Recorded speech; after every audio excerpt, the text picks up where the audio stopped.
मी काही करू शकत नाही, पण मी जगन्नाथजींची मदत घेऊ शकते.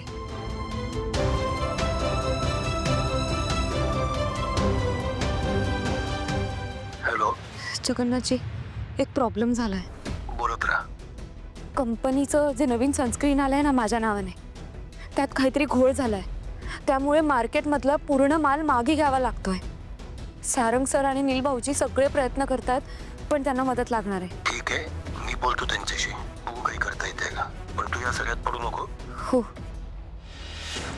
मला सांगा, तुम्ही ज्या संकटाबद्दल बोलत होतात ते हेच आहे का? मला खूप काळजी वाटते. काळजी करू नको सावली बाळा. तुझा मानलेला बाप खंबीरपणे तुझ्या पाठीशी उभा आहे.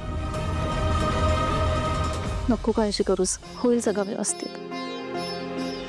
सगळाचा सगळा माल परत आला पाहिजे. आत्तापर्यंत तुम्हाला मी खूप मदत केली आहे, त्याची परतफेड समजा, पण प्लीज करा. हां, धन्यवाद. जगन्नाथजी, हे बघा, पुणे शहरातला सगळा माल मी मागवलाय, पण काळजी करू नको. पुण्याच्या आजूबाजूची जी छोटी खेडी आहेत तिथे गेलेला माल मी परत मागवलाय, आणि जो माल गोडाऊनपर्यंत पोहोचला नाहीये तो मी वाटेतनंच परत माघारी फिरवलाय. थँक्यू.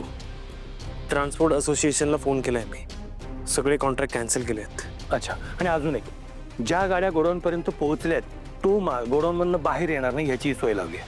त्याची घ्यालो काळजी.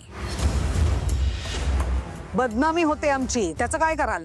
आई, ही बातमी मीडियापर्यंत नाही पोहोचणार याची काळजी घेतोय आम्ही. सो बदनामी नाही होणार, काळजी नको करू तू. कशी? यांची मदत घेऊन? आई, जगन्नाथजी आपली मदत करताय. म्हणूनच हे सगळं घडतंय. एवढी साधी गोष्ट नाही का रे कळते तुला? आई, ही वेळ नाही आहे ती, प्लीज. नाही, मला तुझ्याशी बोलायचंच नव्हतं.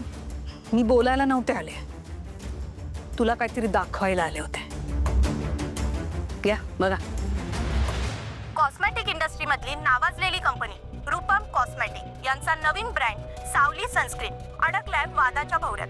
ग्राहकांकडून येत आहेत तक्रारी. खराब प्रोडक्ट मार्केटमध्ये आणल्याचा धक्कादायक प्रकार रूपम कॉस्मेटिक्स यांच्याकडून झालेला आहे. झालं? काय करणार आहेस या सगळ्या बदनामीचं? कसं सांभाळणार आहेस हे? लपवा, अजून लपवा गोष्टी आईपासून. आईला काय कळतच नाही. आईने कधी बिझनेस केलाच नाहीये. त्या राजकुमारचं काय घडलं ते नका सांगू. मी तुला सतत विचारत होते की नाही, सारंग, नवीन प्रॉडक्टचं नाव काय ठेवलंयस? पण नाही, ते सुद्धा लपवायचं माझ्यापासून. 1000 वेळा विचारत होते, आणि जेव्हा तुम्हाला हे नाव सांगितलंस ना, तेव्हा सुद्धा मी सांगणार होते, पण नाही, माझी चूकच होते रे. तुझ्याकडे बघून नेहमी गप्प बसते.